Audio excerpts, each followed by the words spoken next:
कैसे हैं आप लोग। जो चैप्टर हम लोग शुरू किए थे आज उसका फाइनल टॉपिक लेके आए हैं, जिसका नाम है पुनर्योगस डीएनए प्रौद्योगिकी के प्रक्रम, प्रोसेस ऑफ रिकम्बिनेंट डीएनए। और इसके हमने पॉइंट लिखा है और इसी पॉइंट में चैप्टर समाप्त हो जाएगा और आपके बोर्ड एग्जाम के लिए हेल्पफुल भी हो जाएगा और नीट के लिए भी क्वेश्चन इसमें से मिलेंगे। तो विलंब न करते हुए हम लोग टॉपिक भी डायरेक्ट समझ लेते हैं। ये हमने लिखा है पुनर्योगस डीएनए प्रौद्योगिकी के प्रक्रम। इसको अंग्रेजी में बोलते हैं process of recombinant DNA. Biotechnology में पूरी जो प्रक्रिया है वो एक्चुअल में वो रिकम्बिनेंट डीएनए ही है, रिकम्बिनेंट डीएनए। तो वो जो रिकम्बिनेंट डीएनए जो हम कर रहे हैं उसकी क्या प्रक्रम है, उसके क्या स्टेप है, क्या क्या करते हैं। तो देखिए हमने उसके स्टेप लिखे हैं। अगर कोई भी रिकम्बिनेंट डीएनए हम तैयार करते हैं तो उसके पहले हमें क्या चाहिए, लिखे हमने isolation of DNA. Isolation of DNA का मतलब होता है डीएनए का पृथक्करण, कि हम कैसे डीएनए का पृथक्करण करेंगे अभी हम देखेंगे। दूसरा है डाइजेशन ऑफ डीएनए बाय आरई। आरई कहते हैं रिस्ट्रिक्शन एंजाइम को। जो डीएनए होता है वो बड़ा सा लेंथ होता है, उसको हम फ्रेगमेंट में काटते हैं। तो किसके द्वारा काटते हैं, तो रिस्ट्रिक्शन एंजाइम के द्वारा काटते हैं। ये दूसरा स्टेप है। जो फ्रेगमेंट बना उसको सेपरेट करते हैं। तो सेपरेट कैसे कि वही हमने लिखा है सेपरेशन ऑफ डीएनए फ्रेगमेंट। जो टुकड़े होते हैं उसको सेपरेशन करते हैं। तो यहाँ हम एक चीज़ पढ़ेंगे, जेल इलेक्ट्रोफोरेसिस मशीन का प्रयोग यहाँ हम पढ़ेंगे तीसरे स्टेप में। चौथा है एम्प्लीफिकेशन। जो फ्रेगमेंट होती है कभी कभी बहुत इतनी छोटी हो जाती है, उसे मल्टीपल कॉपी तैयार करनी होती है। तो इस स्टेप में हम पढ़ेंगे एम्प्लीफिकेशन ऑफ डीएनए बाई, यहाँ लिख दे रहे हैं बाई कैसे करेंगे हम, तो पीसीआर के मदद से करेंगे। तो एक आपकी टॉपिक फुल होने वाली है पीसीआर, जो हर साल रहता है। तो हम यहाँ इसमें पीसीआर को पढ़ लेंगे। उसके बाद हो जाती है इंसर्शन ऑफ डीएनए। जो फ्रेगमेंट हम तैयार किए हैं और आरडीएनए बना है उसको होस्ट सेल में कैसे डालेंगे, तो उस पर हम देखेंगे। यानी यहाँ हम क्या पढ़ने वाले हैं, ट्रांसफॉर्मेशन पढ़ने वाले हैं हम लोग। यहाँ ट्रांसफॉर्मेशन पढ़ने वाले हम लोग। ट्रांसफॉर्मेशन कैसे उसको होस्ट सेल में हम लोग डालेंगे, वो ट्रांसफॉर्मेशन हो जाएगी। अब जब होस्ट सेल में डाल देंगे तो स्वाभाविक है मेरा जीन ऑफ इंटरेस्ट है वो क्या बना कर देगा, उत्पाद बना के देगा। तो वही लास्ट में हमने लिखा है, ये इसी पे खत्म होगी, obtaining the foreign DNA product. Finally हम जैव प्रौद्योगिकी में क्या करने वाले, उत्पाद ही तो बनाएंगे। तो ट्रांसफॉर्मेशन करने के बाद उसको कल्चर कराएंगे और कल्चर कराने से मुझे क्या मिलेगा, हमारा जो उत्पाद चाहिए वो उत्पाद मिल जाएगा। तो एक डायग्रामेटिक हम आपको समझाने की कोशिश करते हैं। आपको पता है कि जैव प्रौद्योगिकी में हम क्या लेते हैं, जीन ऑफ इंटरेस्ट लेते हैं। मतलब वो जीन या वो डीएनए जो हमें क्या बनाएगा, उत्पाद बनाएगा। तो मान लीजिए हम क्या क्या करने वाले हैं, तो हम यहाँ मान लीजिए जीन ले रहे हैं। वो जीन है कि जो हमें उत्पाद बना के देगा। ये मान ले रहे हैं ये जीन है, कुछ क्षण के लिए आपको समझाने के लिए मान रहे हैं जीन है। तो इसको भी कहीं ना कहीं से हम आइसोलेशन करेंगे कि जिस पोर्शन में ये पाई जा रही है उसका आइसोलेशन नहीं करेंगे, उसको वहाँ से निकालेंगे तो जीन हो जाएगा। तो हम इसको आइसोलेशन करेंगे। दूसरा क्या होगा, मेरा बैक्टीरियल सेल से मेरा क्या प्राप्त हो जाएगा, तो बैक्टीरियल सेल से मुझे प्लाज्मिड प्राप्त हो जाएगा। क्या प्राप्त हो जाएगा, प्लाज्मिड। हम बैक्टीरियल सेल से प्लाज्मिड लेंगे और किसी भी सेल से हम क्या उसमें लेने वाले हैं, जीन लेने वाले हैं। इन दोनों को हम किसकी मदद से काटते हैं, आरई की मदद से काटते हैं। आरई का मतलब क्या हुआ, रिस्ट्रिक्शन एंजाइम, वो हमने डिटेल आपको पढ़ाया हुआ है। तो हम उसी रिस्ट्रिक्शन एंजाइम से हम जीन ऑफ इंटरेस्ट जो डिजायर्ड डीएनए या फॉरेन डीएनए, इसको भी काटते हैं और इसको भी काटते हैं। दोनों को जब टुकड़े कर देते हैं तो दोनों को आपस में हम जोड़ते भी हैं। इस वेक्टर में ये जो प्लाज्मिड है इसमें हम जोड़ देते हैं, दोनों को हम इसमें जोड़ देते हैं। तो दोनों को जोड़ने के बाद से ये जोड़ दिए ना, तो ये क्या बना मेरा, ये बना आरडीएनए। ये क्या बना, आरडीएनए। ये आरडीएनए बना। तो चूंकि ये पूरी प्रक्रिया ही है, जो प्रक्रम है आरडीएनए की है। अब ये जो बन जाती है इस आरडीएनए को, उसको हम क्या करते हैं, किसी न किसी होस्ट सेल में डालते हैं। तो मान लीजिए ये होस्ट सेल का जीनोम है और ये मेरा जो डिजायर्ड डीएनए जिससे मुझे उत्पाद चाहिए थी उसका है। तो हमने इसमें ऐसे हमने इंट्रोड्यूस कर दिया, होस्ट सेल में इंट्रोड्यूस कर दिया और मेरा इसमें ये फॉरेन डीएनए है। अब ये कर देगा तो इसमें कॉपी करेगी और इसी के कॉपी के द्वारा फाइनली मुझे क्या मिल जाएगा, तो प्रोडक्ट मिल जाएगा, प्रोडक्ट मिल जाएगा। इससे मुझे मेरे उत्पाद मिल जाएंगे। यही तो पूरी प्रक्रिया है आरडीएनए के प्रक्रम में। अब वन बाई वन समझते हैं। अब देखिए, हमने जीन को लिया, प्लाज्मिड को लिया, तो दोनों को क्या करेंगे, आइसोलेशन करेंगे। तो पहली क्रिया कंप्लीट हो रही है, आइसोलेशन ऑफ डीएनए। अब जब एक एक करके लेके चलेंगे तो हम समझाएंगे आइसोलेशन कैसे करेंगे। आइसोलेशन कर लिया, फिर डाइजेशन किया, डाइजेशन बाई आरई। ये जब ले लेंगे तो दोनों को कट लगाएंगे। किससे कट लगाएंगे, आरई से कट लगाएंगे। तो ये दूसरा स्टेप कर रहा है, डाइजेशन ऑफ डीएनए बाई आरई। तीसरा क्या है, सेपरेशन ऑफ डीएनए। जब कट लगाते हैं तो उसमें डीएनए में बहुत सारे खंड होते हैं। डीएनए में जैसे मान लीजिए यहाँ बहुत सारे डीएनए के खंड हो जाएंगे, एक हो जाएगा, 2, 3, ऐसे मान लीजिए ए हो गया, ये बी हो गया, सी हो गया, डी हो गया। पर इसके साइज न्यूक्लियोटाइड के हिसाब से सबकी साइज अलग है डीएनए की, तो इसको हम सेपरेट करेंगे। तो वही लिखा गया सेपरेशन ऑफ डीएनए। यहाँ हम पढ़ेंगे जेल इलेक्ट्रोफोरेसिस मशीन के बारे में पढ़ेंगे। उस मशीन के द्वारा इसको हम सेपरेट करेंगे, छोटे छोटे जो खंड है उसको सेपरेट करेंगे, तो वो हो जाएगी। तीसरा क्या आ गया, एम्प्लीफिकेशन। एम्प्लीफिकेशन मतलब ये अगर डीएनए का टुकड़ा अगर बहुत छोटा है तो फिर उसकी कॉपी तैयार करेंगे, उसी को बोलते हैं एम्प्लीफिकेशन। तो वो तैयार करेंगे, तो यहाँ हम पढ़ेंगे पीसीआर को पढ़ लेंगे। उसके बाद क्या हो गया, ये तैयार हो गया तो इसको इंसर्शन कराएंगे। जैसे मान लीजिए ये आरडीएनए बन गया, सब करने के बाद से ये बन गया, तो इसको हमने होस्ट सेल में डाला है। तो होस्ट सेल में डालने की प्रक्रिया ट्रांसफॉर्मेशन कहलाती है। क्या कहलाती है, ट्रांसफॉर्मेशन कहलाती है। तो ट्रांसफॉर्मेशन का मतलब ये हो गया इंसर्शन, यानी ये जो चीज बना है जब इस सेल में आ जाएगा तभी वो अपनी कॉपी करके मेरा उत्पाद देगा। तो उस प्रक्रिया को हम बोल देते हैं इंसर्शन। इंसर्शन कुछ नहीं है, वो जो रिकम्बिनेंट डीएनए उसको होस्ट सेल में, ये क्या है, हमारा होस्ट सेल है, होस्ट सेल है। तो होस्ट सेल में डालने की प्रक्रिया इंसर्शन ऑफ डीएनए कहलाती है। इसमें हम ट्रांसफॉर्मेशन पढ़ेंगे, तो इसमें भी कुछ पॉइंट है, उसको देखेंगे आगे चल के। और finally obtaining the foreign DNA product. इसमें जब होस्ट सेल में डाली जाती है तो ये मल्टीपल कॉपी करती है और कॉपी के साथ साथ हमारे उत्पाद की भी कॉपी तैयार करती है। तो इस तरीके से हम अपने उत्पाद भी तैयार कर लेते हैं। तो यही पूरी प्रक्रिया है डीएनए पुनर्योगज डीएनए में प्रौद्योगिकी प्रक्रम है। ये पूरी प्रोसेस है डीएनए में हम क्या क्या करते हैं।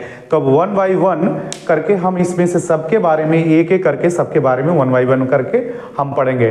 तब इसको नोट कर लीजिए ताकि हम एक एक करके स्टार्ट करें।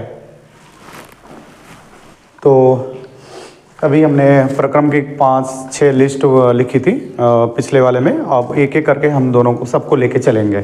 तो पहला है डीएनए प्रक्रम में पहला जो काम हम करते हैं वो क्या करते हैं, डीएनए का पृथक्करण करते हैं, डीएनए को अलग करते हैं। आपको पता है अगर हम मान लें एनिमल सेल की बात करें या ह्यूमन सेल की बात करें, तो ह्यूमन सेल में भी कोई भी ऐसी कोशिका नहीं है जहाँ डीएनए सेम हो।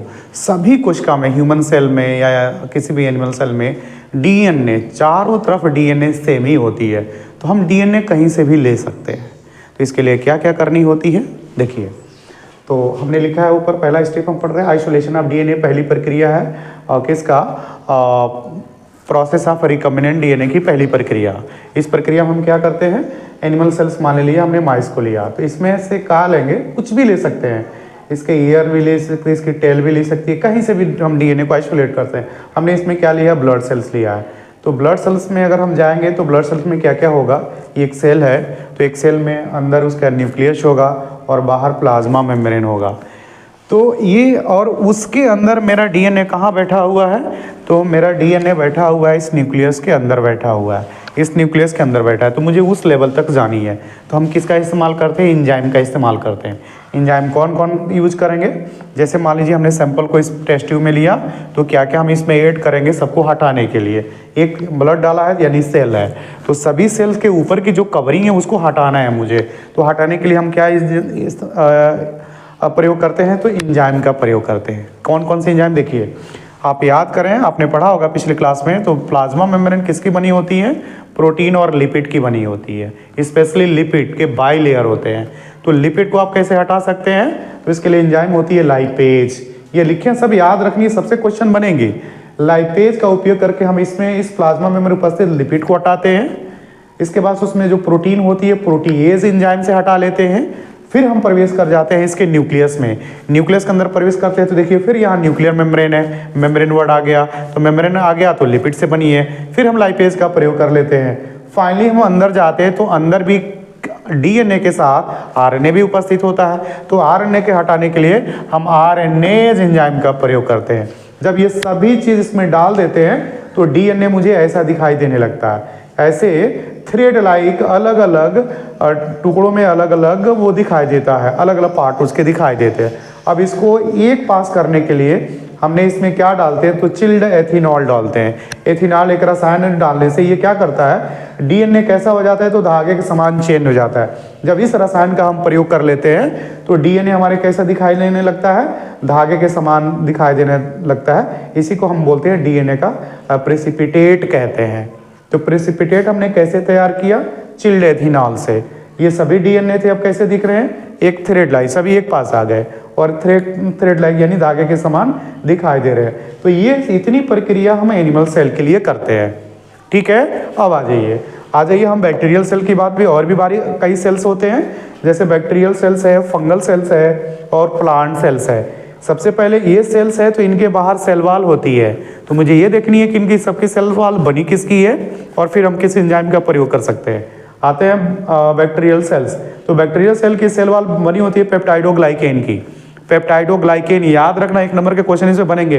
अगर ये पूछ दिया जाए, ये तो हालांकि फर्स्ट ईयर का पार्ट है लेकिन आपके सेकेंड ईयर में भी दे रखा है और यहीं से क्वेश्चन उठा के पूछ देगा तो आपको लगेगा कि फर्स्ट ईयर से पूछी गई है। नहीं, वो दोनों में कहीं ना कहीं यूज होने वाली है, तो वो अगर पूछी जाती है तो ये ना मानिएगा कि फर्स्ट ईयर का, वो सेकेंड ईयर में भी दिया है।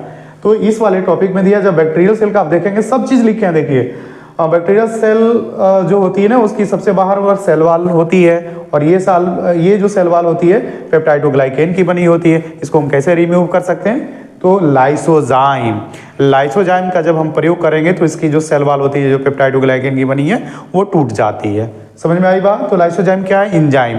फिर वैसे ही आई है फंगल सेल। फंगल सेल की सेल वॉल किसकी बनी होती है, काइटिन की बनी होती है। तो काइटिन को हटाने के लिए हम किसका प्रयोग कर सकते हैं, काइटिनेज। काइटिनेज एंजाइम से हम काइटिन को हटा सकते हैं और उसके केंद्रक में जाकर डीएनए को आइसोलेट कर सकते हैं। अब आ जाइए प्लांट सेल। आपको पता है कि प्लांट सेल का जो सेल वॉल होता है सेलुलोज का बना होता है और इस सेलुलोज को हम कैसे हटा सकते हैं, तो सेलुलेज एंजाइम से। किसे हटा सकते हैं, सेलुलेज एंजाइम। तो इतने फर्स्ट पॉइंट में इतना काम हमें करना है। हम एनिमल सेल को भी लिखा, एनिमल सेल से भी हम डीएनए को आइसोलेट कर सकते हैं, बैक्टीरियल सेल से भी हम इस लाइसोजाइम का उपयोग करके अलग कर सकते हैं, फंगल सेल से भी काइटिन को हम काइटिनेज से अलग कर सकते हैं, प्लांट सेल में सेलुलेज एंजाइम से सेलुलोज को अलग कर सकते हैं। तो ये पहले पॉइंट में इतना आपको करना है, सब पर क्वेश्चन इसमें बन सकती है तो याद भी रखनी है। आ जाइए इसका दूसरा स्टेप, रिकम्बिनेंट डीएनए के प्रोसेस का दूसरा स्टेप क्या कहलाता है, digestion of DNA by restriction enzyme. अभी यह याद करिए, यहाँ हमने क्या तैयार कर लिया है, डीएनए को धागे के समान तैयार कर लिया है। तो उतना बड़ा डीएनए का थ्रेड है तो क्या हम उसे इस्तेमाल कर सकते हैं, नहीं, उसको क्या करना पड़ेगा, उसको कट करना पड़ेगा, उसको पीसेस में, टुकड़े में काटना पड़ेगा। तो ये कौन करेगा, मॉलिक्यूलर सीजर या आणविक कैंची हम किसे कहते हैं, रिस्ट्रिक्शन एंजाइम को कहते हैं। तो इस वाले में digestion of DNA by restriction enzyme लिखे हुए हैं। इसमें हम क्या करते हैं, इस प्रक्रम में रिस्ट्रिक्शन एंडोन्यूक्लियेज एंजाइम की सहायता से फॉरेन डीएनए तथा वेक्टर डीएनए दोनों को विशेष स्थान पे काट दे। इसके पहले वाले में हमने आपको डायग्रामेटिक समझाया था, तो फॉरेन डीएनए को मुझे काटनी भी है और जो वेक्टर डीएनए उसको भी काटनी है। तो दूसरा स्टेप पे हम ये करते हैं, आरडीएनए प्रोसेस में दूसरा स्टेप पे हम क्या करते हैं, आरई यानी रिस्ट्रिक्शन एंजाइम का प्रयोग करके जो डीएनए हमने आइसोलेट किया है उसको हम टुकड़े यानी फ्रेगमेंट में काट देते हैं। इतना नोट करिए, फिर तीसरे स्टेप पर आते हैं। और पिछले वाले में हमने रिस्ट्रिक्शन एंजाइम का प्रयोग करके डीएनए का फ्रेगमेंट तैयार कर लिया था।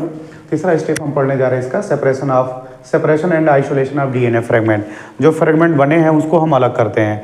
ये किस सिद्धांत पे काम करती है, तो यह साइज के अनुसार, साइज यानी उसके टुकड़े की जो साइज है उसके आधार पे ये काम करती है। इसमें हम किसका प्रयोग करते हैं, तो इसमें हम प्रयोग करते हैं जेल इलेक्ट्रोफोरेसिस मशीन का। जेल इलेक्ट्रोफोरेसिस एक छोटा सा मशीन है, उसमें हम कुछ नहीं करते हैं, एगोरोजेल भरते हैं।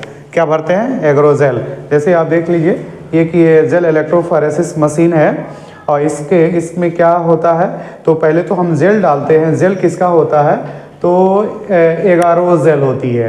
एगारोज, याद रहे कि इसमें जो जेल भरी जाती है उसका नाम क्या है, एगारोज जेल। तो इस एगारोज जेल किससे तैयार होती है, तो हमने लिखा रेड एल्गी। किससे तैयार होती है, रेड एल्गी। और रेड एल्गी को और क्या बोलते हैं, सी वीड्स बोलते हैं, यानी समुद्री एक घास है। और स्पेशल अगर एल्गी का नाम लिखेंगे तो आप कहीं लिख लीजिएगा, जिलेडियम कहते हैं। उस रेड एल्गी का नाम क्या है, जिलेडियम, जिससे हम क्या आगार तैयार करते हैं। तो ये एगारोज जेल है, उस मशीन में डाल दी जाती है। और आपको पता है कि जो डीएनए होता है निगेटिव चार्ज वाला होता है। क्यों निगेटिव चार्ज वाला होता है, क्योंकि उसमें फास्फोरिक एसिड होती है। ठीक है, तो फास्फोरिक एसिड होने के कारण वो निगेटिव चार्ज के लिए होता है। तो हम क्या करते हैं, इस मशीन में दो इलेक्ट्रिक वायर लगा लेते हैं। एक जो माइनस चार्ज वाला होता है उसको कैथोड कहते हैं, जो पॉजिटिव चार्ज वाला होता है उसको एनेट करते हैं, इसे बिजली से जोड़ देते हैं। और इसमें जो वेल बनी है, जो कुआं बनी है, जो पिछले में रिस्ट्रिक्शन एंजाइम ने जो आपने डीएनए का फ्रेगमेंट बनाया ना, वो इसमें डाल देते हैं। तो ये जेल इलेक्ट्रोफोरेसिस से किस सिद्धांत पे काम कर रही है, साइज ऑफ डीएनए। किस सिद्धांत पे, साइज ऑफ डीएनए। जब इसमें हम इस वेल के माध्यम से जब डीएनए को डाल देते हैं और इलेक्ट्रिक जब जोड़ देते हैं तो वो रन करता है, इसमें रन करता है, पर कुछ भी दिखाई नहीं देता है। तो ये अपने साइज के हिसाब से मूव करता है। चूंकि डीएनए नेगेटिव चार्ज है तो पॉजिटिव से मूव करता है। तो फ्रेगमेंट के हिसाब से, फ्रेगमेंट में कितने न्यूक्लियोटाइड है, अगर मान लीजिए कोई यहाँ फ्रेगमेंट है, यहाँ बड़ा सा फ्रेगमेंट है, ये बड़ा फ्रेगमेंट है, इसमें 7, 8, 4, 5, 6 ये सभी न्यूक्लियोटाइड है, इनकी संख्या ज़्यादा है। और एक ऐसा फ्रेगमेंट है जिसमें मात्र इतना ही है, तो स्वाभाविक ये छोटा है ये बड़ा है, तो जो छोटा होगा वो आगे भागेगा। तो देखिए हमने यहाँ लिखा है ये स्मॉल बैंड है और इधर है ये लार्जेस्ट बैंड है। इसका मतलब इसमें न्यूक्लियोटाइड की संख्या इस साइड वाले में ज़्यादा है और इस साइड में न्यूक्लियोटाइड की संख्या क्या है, कम है। तो अपने साइज के सिद्धांत पे काम करता है। तो इतना सब काम करने के बाद हम रन कराते हैं, रन करने के बाद कुछ अदर कार्य करते हैं जिसे यह सेपरेट होता है। देखते हैं क्या क्या करते हैं। पहली बात, ये सब प्रोसेस करने के बाद हम स्टेनिंग करते हैं। ये याद रखनी है, स्टेनिंग मतलब उसको रंगते हैं। एक डाई होती है, इस छोटी सी मशीन को बड़ी सी डाई में लाकर डुबो देते हैं। वो डाई किसकी बनी होती है, तो इथेरियम ब्रोमाइड। याद रख के रहिएगा, ये नीट का क्वेश्चन है कि जेल इलेक्ट्रोफोरेसिस में हम किस डाई का उपयोग करते हैं, एथिडियम ब्रोमाइड का प्रयोग की जाती है। इसे हम क्या करते हैं, उसको स्टेनिंग करते हैं। ये कर लिया, पूरी ये मशीन को ले आकर उस डाई एक अलग पात्र में बनाए रहते हैं, उसमें लाकर इसको डुबो देते हैं। तो स्टेप कुछ भी अभी दिखाई नहीं देगा। तो पहला स्टेप हमने क्या किया, एथिडियम ब्रोमाइड में उसको ले आकर हमने कलर कर दिया, डाई कर दिया। दूसरा स्टेप क्या, इल्यूशन। इल्यूशन क्या होती है, एक नई टेक्निक है, इस चीज़ को याद रखेंगे। 1 नंबर के क्वेश्चन पूछी जा सकती है। क्योंकि ये जेल होती है, ये थोड़ी सी हार्ड हो जाती है, तो इल्यूशन क्या है, इस जेल से, एगोरोज जेल से बैंड जो डीएनए जो फ्रेगमेंट होते हैं ना, उसको हम ऐसे ही काट कर, किसी भी चीज़ से ऐसे काट कर निकाल लेते हैं। तो एगोरोज जेल से डीएनए बैंड या डीएनए फ्रेगमेंट को काट कर बाहर निकालना इल्यूशन कहलाता है। फिर से रिपीट कर रहे हैं कि एगोरोज जेल से डीएनए बैंड को काट कर निकालना इल्यूशन कहलाता है। तो 1 नंबर में क्वेश्चन पूछी जा सकती है, इल्यूशन क्या है, एगोरोज जेल से डीएनए फ्रेगमेंट को काट कर निकालना इल्यूशन कहलाती है। दूसरा स्टेप ये करते हैं। अब कौन सी बारी आ गई, अब बारी आती है यूवी रेज का एक्सपोजर। हम अभी भी दिखाई नहीं दे रहा है, कब दिखाई देगा, जब हम अल्ट्रावायलेट रेडिएशन में, एक पूरा कमरा रहता है जिसमें लाइट बंद रहती है और उस बैंड को फिल्म को रख के जब हम लाइट एक्सपोज करते हैं तो उसमें वो कलर देता है। तो उसको बोलना है, तीसरा स्टेप है एक्सपोजर ऑफ यूवी रेडिएशन। जब हम यूवी रेडिएशन जब उस पर डालते हैं तो कौन से कलर देगा, ऑरेंज कलर देता है। लिखे हम, जब फ्रेगमेंट पर यूवी रेज डालते हैं तो चूंकि एथिडियम ब्रोमाइड से स्टेन किया है, आपको पता है कि ये सबको हमने एथिडियम ब्रोमाइड से स्टेन कर लिया है, तो जब यूवी रेज डालते हैं इसलिए वो कौन सा कलर देगा, तो ऑरेंज कलर देगा। यानी जो डीएनए में जो डीएनए के फ्रेगमेंट का जो बैंड प्राप्त होगा वो बैंड किस कलर से होगा, तो वो किस कलर का प्राप्त होता है, तो ऑरेंज कलर का प्राप्त होता है। क्यों ऑरेंज कलर दिया, क्योंकि इसे हमने एथिडियम ब्रोमाइड से स्टेन किया हुआ है। तो कब वो दिखेगा, बेंड कब दिखेंगे, जब हम क्या करेंगे, यूवी रेडिएशन को जब एक्सपोज करेंगे तब जाके ये बेंड हमें प्राप्त होती है। तो ये खुद एक छोटी सी टॉपिक है जो आपसे पूछी जाएगी कि रिस्ट्रिक्शन एंजाइम के जो से डीएनए के जो टुकड़े हम करते हैं उसको हम अलग कैसे करते हैं। तो अलग कैसे करते हैं, तो जेल इलेक्ट्रोफोरेसिस मशीन के द्वारा। तो ये जेल इलेक्ट्रोफोरेसिस मशीन है, हम लिख दे रहे हैं यहाँ ये क्या है, तो जेल इलेक्ट्रोफोरेसिस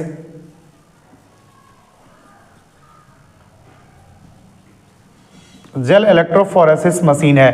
तो इस मशीन के द्वारा हम क्या करते हैं, हम डीएनए को सेपरेट करते हैं। ये 3 पॉइंट जो नीचे लिखे हैं ये सबसे इंपॉर्टेंट पॉइंट है, और एनोड कैथोड वाली ये बात याद रखनी है।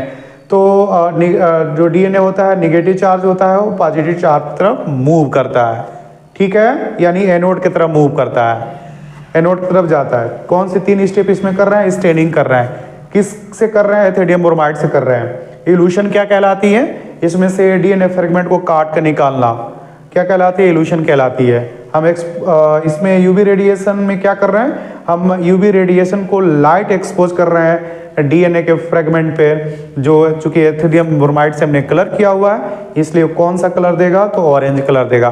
तो ये भी आपको याद रखनी है, एथिडियम ब्रोमाइड को याद रखनी है। तो इससे अगर ऑब्जेक्टिव क्वेश्चन आता है तो कैथोड से आएगा, एनोड से आएगा, आपका कौन सा कलर देता है उससे आएगा, और कौन सी डाई का हमने प्रयोग करते हैं उससे आएगा। तो आप इसको नोट कर लीजिए। फिर चौथे स्टेप पे आते हैं जो इंपॉर्टेंट है, जिसमें पीसीआर पढ़ेंगे, नोट डाउन करिए। चलिए, तो हम लोग रिकमेंड डीएनए के प्रोसेस में चौथा स्टेप कर रहे हैं। क्या करते हैं, जैसे मान लीजिए डीएनए को हमने सेपरेट कर लिया था, तो डीएनए के सेपरेट अगर थोड़ी सी मात्रा मिलती है तो इसको हम उसकी रेप्लिकेशन करके बहुत अधिक मात्रा तैयार कर सकते हैं।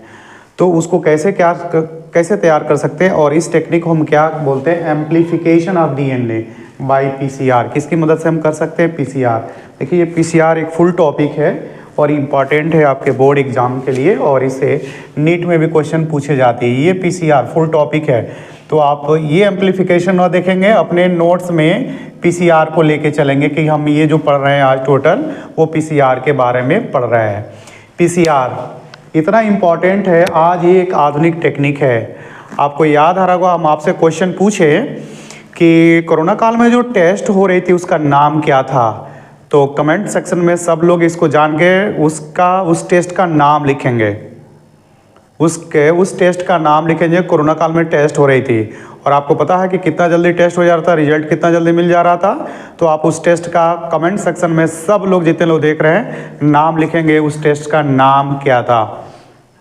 तो पीसीआर है क्या, पॉलीमरेज चेन रिएक्शन।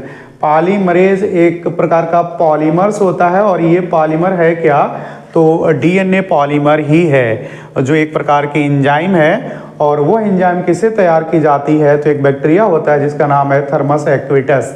हमने लिखा है ये बैक्टीरिया का नाम है, याद रखना है सभी, थर्मस एक्विटस ये बैक्टीरिया है। और शॉर्ट में इस एंजाइम को हम बोलते हैं टैग पॉलीमरेज। देखिए हमने लिखा है टैग पॉलीमरेज। टैग थर्मस से टी ली गई है और एक्विटस उसकी जात है, तो उससे ए और क्यू ली गई है, तो इसको हम शॉर्ट में क्या बोलते हैं, टैग। देख रहे हैं लिखा है टैग पॉलीमरेज एंजाइम, यानी जो भी काम कर रहा है यही एंजाइम कर रहा है। और ये थर्मस एक्विटस बैक्टीरिया हीट स्टेबल होता है।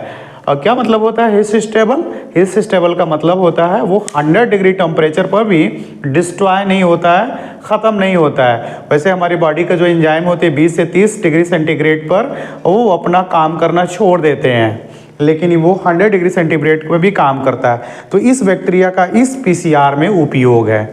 अब आते हैं ये पीसीआर में हम करते क्या है, एक प्रकार का ये इन विट्रो काम है। कहाँ कर रहे हैं, इन विट्रो कर रहे हैं, हम टेस्ट ट्यूब में करते हैं ना, तो ये विट्रो है, ये विट्रो वर्क है। तो ये भी याद रखना है, जो हम काम कर रहे हैं वो विट्रो है। इन विट्रो काम करती है पीसीआर, यानी एक मशीन में हम बाहर आउटसाइड द बॉडी हम ये काम करते थे, एक प्रकार की विट्रो काम है। क्या क्या होती है, देखिए इस टेक्निक की खोज करी थी कैरी एंड मुलिस नामक वैज्ञानिक ने 1985। ये वाली नाम एनसीईआरटी में तो नहीं लिखी है, लेकिन आपके बोर्ड एग्जाम में अगर लिखते हैं, इस नाम को देकर लिखते हैं तो आपके नंबर मिलते हैं।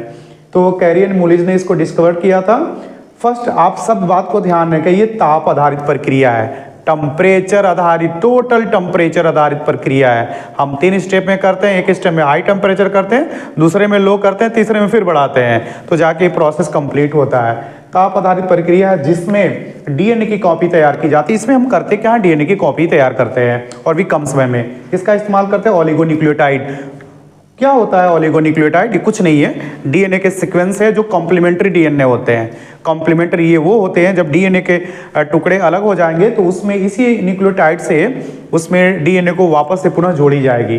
तो डीएनए के संपूरक होते हैं, उसी को कॉम्प्लीमेंट्री कहते हैं। जिसमें टैग पॉलीमरेज अभी बताया है, टैग पॉलीमरेज यानी थर्मोसेक्रेटरी बैक्टीरिया, ये थर्मोसेक्रेटरी क्या है, बैक्टीरिया का प्रयोग की जाती है। जिसमें डीएनए का क्या होता है, तो रिप्लिकेशन होता है। इसमें हम करने वाले क्या है, तो डीएनए का रिप्लिकेशन करने वाले, जो 3 स्टेप में कंप्लीट होता है। ये 3 स्टेप हमने लिखा है। पहला है डीनेचुरेशन, दूसरा है एनिलिंग, तीसरा एक्सटेंशन। पहला है डीनेचुरेशन। डीनेचुरेशन मतलब क्या है, डीएनए को खराब करना। तो कैसे खराब करेंगे, टेम्परेचर को बढ़ा दीजिए। तो जब टेम्परेचर को बढ़ाई जाती है तो डीएनए पता है ना कि अपना डबल स्टैंडर्ड है। जैसे ये डीएनए आपको पता है कि डबल स्टैंडर्ड है, जब टेम्परेचर बढ़ाई जाती है तो बीच के जो हाइड्रोजन बांट होते हैं वो ब्रेक हो जाते हैं, टूट जाते हैं और डीएनए कैसी हो जाती है, सेपरेट हो जाती है, सिंगल स्टैंडर्ड में आ जाती है। तो पहला काम हम यही करते हैं, डीनेचुरेशन। डीनेचुरेशन में क्या करते हैं, ताप को 94 से, ये टेम्परेचर आपको याद रखनी है, 94 से 95 डिग्री सेंटीग्रेड बढ़ा देते हैं, जिसमें डीएनए के हाइड्रोजन बांड टूट जाते हैं। देखिए लिखे हैं, हमने अंडरलाइन भी किया है, डीएनए का हाइड्रोजन बांड टूट जाते हैं जिससे डीएनए सिंगल स्टैंड हो जाता है। पहला स्टेप है। अब डीएनए क्या है, कैसा हो गया, सिंगल स्टेट हो गया।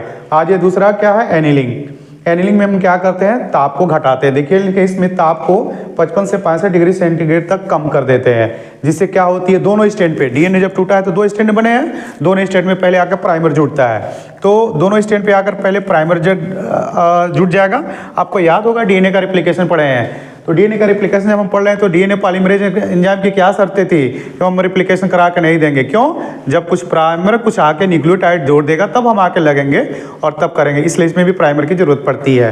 तो प्राइमर आकर लग जाता है, तब बचता Taq polymerase enzyme. Taq polymerase enzyme behave like DNA polymerase.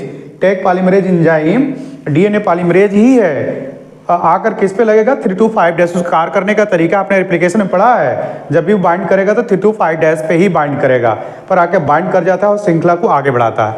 ये दूसरा स्टेप है। दूसरा स्टेप हमने क्या किया, ताप को घटाया। अब आइए तीसरा स्टेप। तीसरा स्टेप क्या है, एक्सटेंशन। एक्सटेंड मतलब आगे प्रसार करना, उसको बढ़ाना, श्रृंखला को कंप्लीट करना और रिप्लिकेशन कराना। इसमें हम ताप को पुनः बढ़ा रहे हैं। पहले में भी बढ़ाया था 94 में 95, दूसरे में घटा दिया और तीसरे में फिर बढ़ा रहे हैं 70 से 72 है ये, और 70 से 72 डिग्री सेंटीग्रेड पर बढ़ा देते हैं। जिसमें डीएनए जो polymerase enzyme, DNA polymerase enzyme क्या है, ये थर्मोसेक्रेटरी टैग पॉलीमरेज एंजाइम का रिप्लिकेशन करा देता है। यानी डीएनए जो सिंगल स्टैंड डीएनए होते हैं उसको क्या कराता है, रिप्लिकेशन करा देता है, और इस प्रकार क्या हो जाती है, डीएनए की 2 कॉपी तैयार हो जाती है। डीएनए की कितनी कॉपी तैयार होती है, 2 कॉपी तैयार हो जाती है। तो ये एक्सटेंशन में फाइनल लास्ट स्टेज है। हमने स्टार बना के पॉइंट लिखा है। इसे बार बार दोहराकर, ये रिप्लिकेशन के जो 3 स्टेप है, इसको बार बार दोहराकर हम बिलियन कॉपी तैयार कर सकते हैं। कम समय में बिलियन कॉपी तैयार कर सकते हैं। तो इसे नोट करिए, आगे हम इसका डायग्रामेटिक रिप्रेजेंट देखेंगे कि इसका डायग्राम क्या है। तो एनसीईआरटी में डायग्राम दिया है, तो ये अभी इनकम्प्लीट है। ये थ्योरी इतना लिखेंगे और नीचे जो एनसीईआरटी के डायग्राम में बनाएंगे, तब जाके पीसीआर कंप्लीट होगा, तब आपको फुल मार्क्स मिलेंगे। तो आप क्या एक काम करिए, आप इसको नोट डाउन कर लीजिए, फिर हम इसका डायग्राम बनाते हैं। पीसीआर को पिछले में हमने उसकी थ्योरी कंप्लीट कर ली थी। ये डायग्रामेटिक रिप्रेजेंटेशन जो एनसीईआरटी की डायग्राम है। आपको पता है कि पीसीआर जो काम कर रहा है वो 3 स्टेप में कंप्लीट होगा। फर्स्ट है डीनेचुरेशन, दूसरा है एनिलिंग, तीसरा एक्सटेंशन। ये डीएनए सीक्वेंस है जो हमें फ्रेगमेंट के रूप में तैयार हुआ था। तो इसका क्या करते हैं, टेम्परेचर हम 94 से 95 डिग्री सेंटीग्रेड बढ़ा देते हैं, जिसके कारण अंदर के जो भी हाइड्रोजन बॉन्ड है वो क्या होते हैं, टूट जाते हैं और ये सेपरेट हो जाता है, 2 स्टैंड में तैयार हो जाता है। तो इसी प्रक्रिया को हम डीनेचुरेशन कहते हैं। समझ में आ रही बात। दूसरा स्टेप क्या है, यानी किस पे टूटेगा, डीनेचुरेट जो डीएनए है हमारा, डीनेचुरेशन किस टेम्परेचर पे होगा, तो 94 से 95 डिग्री सेंटीग्रेड पे डीनेचुरेट। क्या मतलब होता है डीनेचर, उसके हाइड्रोजन बांड टूट जाएंगे और जो डबल स्टैंड है वो सिंगल स्टैंड में हो जाएगा। आप देखें हाइड्रोजन बांड टूटने के कारण ये दोनों जो स्टैंड है वो सेपरेट हो गए। ये पहला स्टेप है डीनेचुरेशन।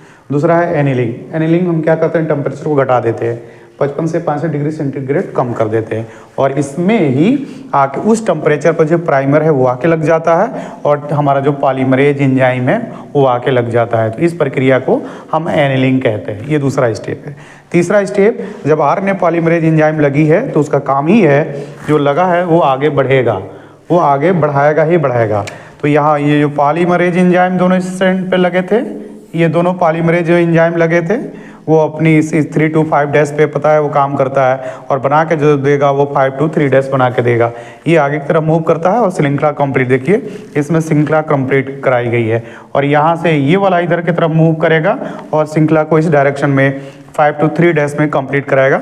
तो देखिए श्रृंखला को 5 to 3 डैश में कंप्लीट करा रहा है, यानी इसमें एक्सटेंशन हो रही है। पॉलीमरेज आगे जाएगा, अपने रिप्लिकेशन को कंप्लीट करेगा। पॉलीमरेज, डीएनए पॉलीमरेज का तो वही काम है ना, डीएनए को रिप्लिकेशन करना। इस तरीके से लास्ट में मुझे क्या प्राप्त हो जाएगी, 2 डीएनए की कॉपी तैयार। एक से हमने शुरू किया था, कितनी कॉपी तैयार हो गई, 2 कॉपी। अब इस प्रक्रिया को देखो, एरो हमने ये ऐसे ले आकर ऊपर किया है, ये एरो मतलब बार बार नीचे से ले आकर ऊपर ले आकर इस प्रक्रिया को दोहराते रहेंगे। तो इस तरीके से बार बार रिपीट करके हम डीएनए की कम समय में मिलियन से मिलियंस कॉपी तैयार कर सकते हैं। ठीक है, तो ये डायग्राम बना लें कि ताकि आपकी पीसीआर कंप्लीट हो जाए। बना लीजिए इसको जल्दी।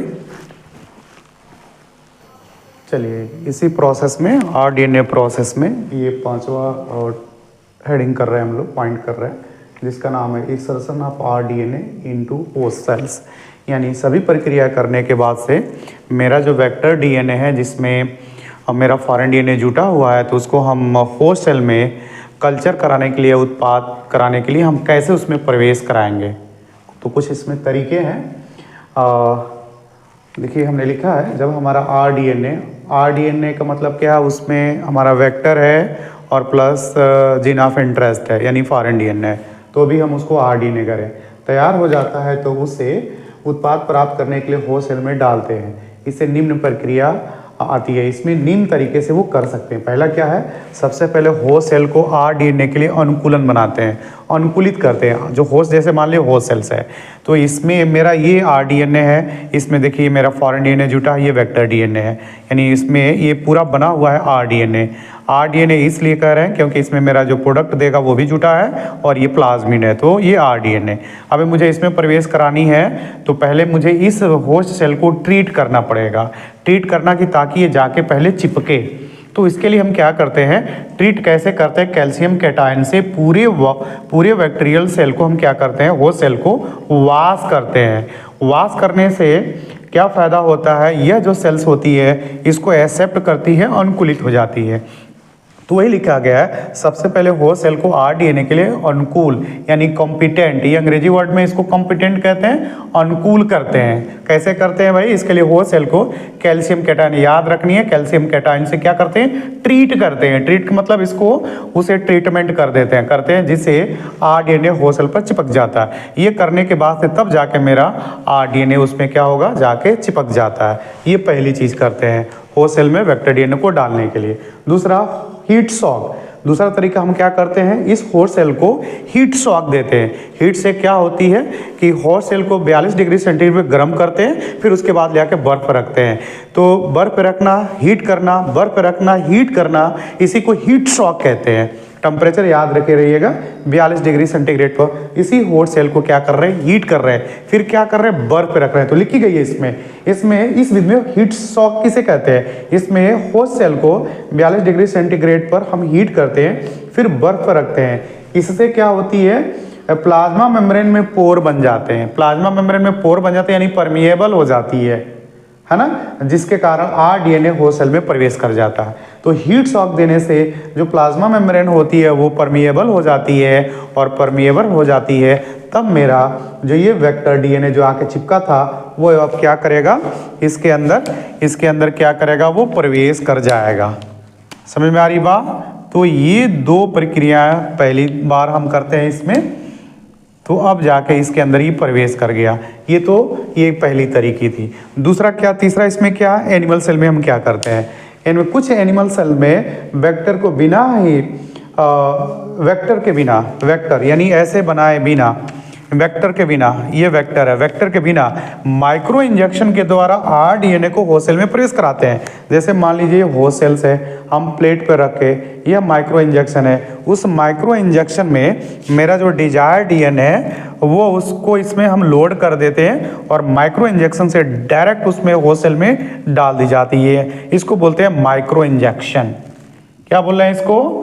माइक्रो इंजेक्शन कह रहे हैं। समझ में आ रही बात? ये किस में करते हैं, याद रखना, एनिमल सेल में करते हैं। माइक्रो इंजेक्शन के द्वारा किस में कर रहे हैं? हम एनिमल सेल में कर रहे हैं। समझ में आ रही बात? अब आती है चौथा की प्लांट सेल में। प्लांट सेल में हम क्या करते हैं, इस कुछ प्लांट सेल में गोल्ड या टंगस्टन का प्रयोग करते हैं।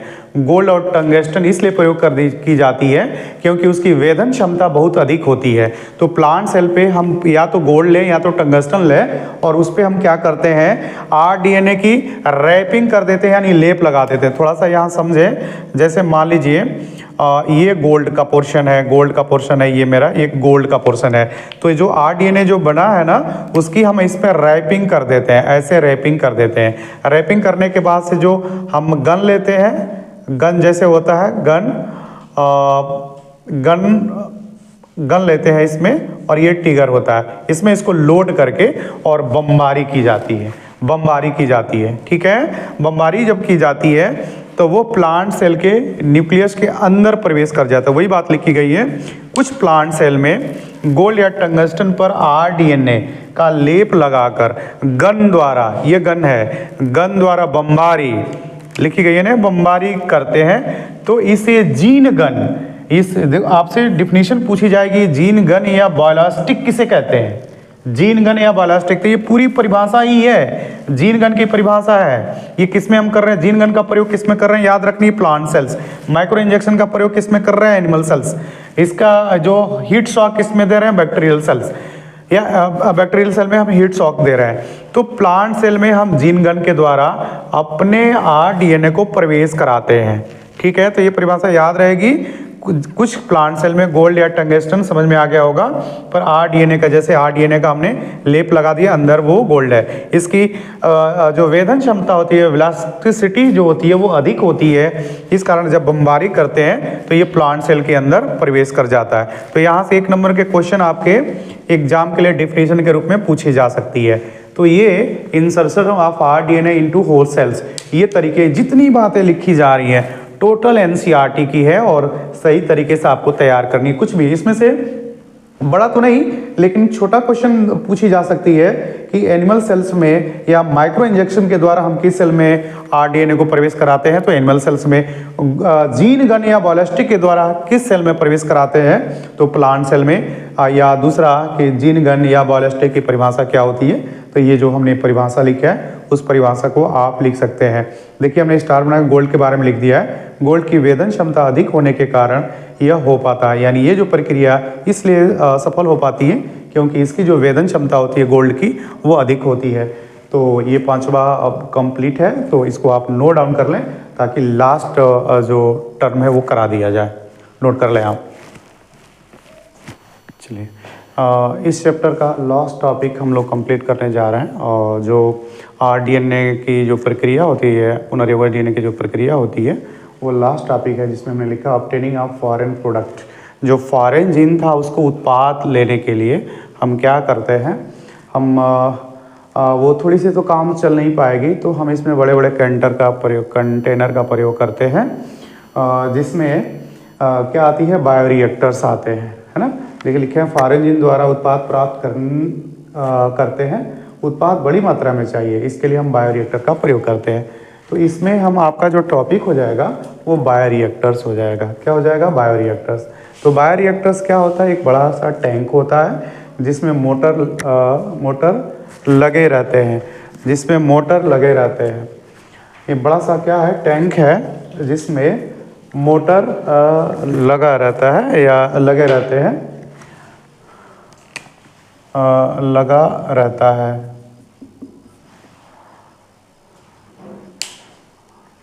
यह क्या है, एक बड़ा सा टैंक होता है जिसमें मोटर से लगा, नहीं ठीक है, मोटर से लगा फ्लैट ब्लेड, मोटर से लगा फ्लैट ब्लेड होता है। इसमें एसिड बेस तथा पीएच मेंटेन की व्यवस्था करते हैं, तथा स्टेरलाइज एयर प्रोवाइड करते हैं।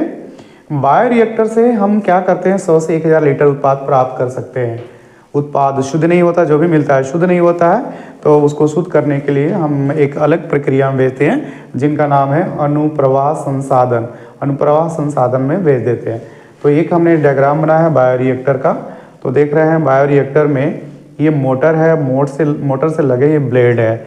इसमें और क्या, इसमें हमारे उत्पाद, जो जितने उत्पाद होते हैं, जिसमें जो प्रोडक्ट होता है, इसमें एरोबिक बैक्टीरिया इत्यादि सभी होते हैं। और ये स्पिनिंग मोटर लगा है तो ये स्पिनिंग करता है, यानी घूमता रहता है। घूमने के कारण इसका कल्चर होता है। इसमें बैक्टीरिया, एरोबिक बैक्टीरिया होती है।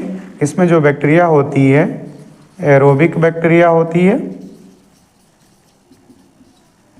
एरोबिक बैक्टीरिया होती है जो इसमें ग्रो करती है और साथ साथ हमारे उत्पाद को कल्चर भी कराती है, उसकी कॉपी भी तैयार करती है। इस तरीके से बड़े से उत्पाद प्राप्त होता है। तो उत्पाद खराब ना हो इसके लिए देखिए acid base for pH control. इसमें पीएच कंट्रोल इस पाइप से की जाती है और इसे शुरू होने से पहले स्टीम डाली जाती है ताकि यह स्टेराइल हो जाए। जब कल्चर होती है तो ऊपर की तरफ फ्लेम बन जाता है, फ्लेम यानी झाग आ जाता है। तो उसको काटने के लिए देखिए लिखा गया है फोम ब्रेकर होती है, तो उस झाग को काटने के लिए। बाकी सब फ्लैट ब्लेड होते हैं जो घूमते रहते हैं, ठीक है। और यहाँ से हम स्टेराइल एयर भी प्रोवाइड इसके अंदर करते रहते हैं ताकि इसको ऑक्सीजन मिल जाए और बैक्टीरिया अच्छा से ग्रो कर पाए। तो ये है बायोरिएक्टर। आप इतना ये चीज़ें लिखकर ये डायग्राम बनाएंगे तो एक छोटा सा टॉपिक आपका कंप्लीट हो जाएगा जो बायोरिएक्टर के माध्यम से होगा। अब ये जो चीज़ें इसमें जो बनी है वो अभी अशुद्ध होती है, शुद्ध नहीं होती। देखिए तो इसको हम शुद्ध करने के लिए, यहाँ लिखे हैं शुद्ध करने के लिए हम किस में भेज देते हैं, अनुप्रवाह संसाधन में भेज देते हैं। ये एनसीईआरटी के लास्ट टॉपिक है। अनुप्रवाह संसाधन को डाउन स्ट्रीम प्रोसेसिंग कहते हैं। डाउन स्ट्रीम प्रोसेसिंग यानी जो भी इसमें से उत्पाद बन रहे हैं हम मार्केट में ही भेजना है। तो मार्केट में भेजने से पहले उसको शुद्ध करना, संशोधित करना, प्योर करना ही क्या कहलाता है, अनुप्रवाह संसाधन कहलाता है। समझ में आ रही बात। ये छोटी सी टॉपिक है, आपसे 1 नंबर की परिभाषा के रूप में पूछी जा सकती है कि अनुप्रवाह संसाधन क्या होता है। तो देखिए हमने लिखा उत्पाद को बाजार में भेजने से पहले शुद्ध तथा संशोधन करना अनुप्रवाह संसाधन कहलाता है। तो ये एनसीईआरटी की लास्ट टाइप थी, इस 11वें चैप्टर का ये लास्ट टॉपिक था। तो इस तरीके से यह पूरा चैप्टर कंप्लीट हो गया। तो आप अच्छी से तैयारी करते रहें और पढ़ते रहें। Thank you.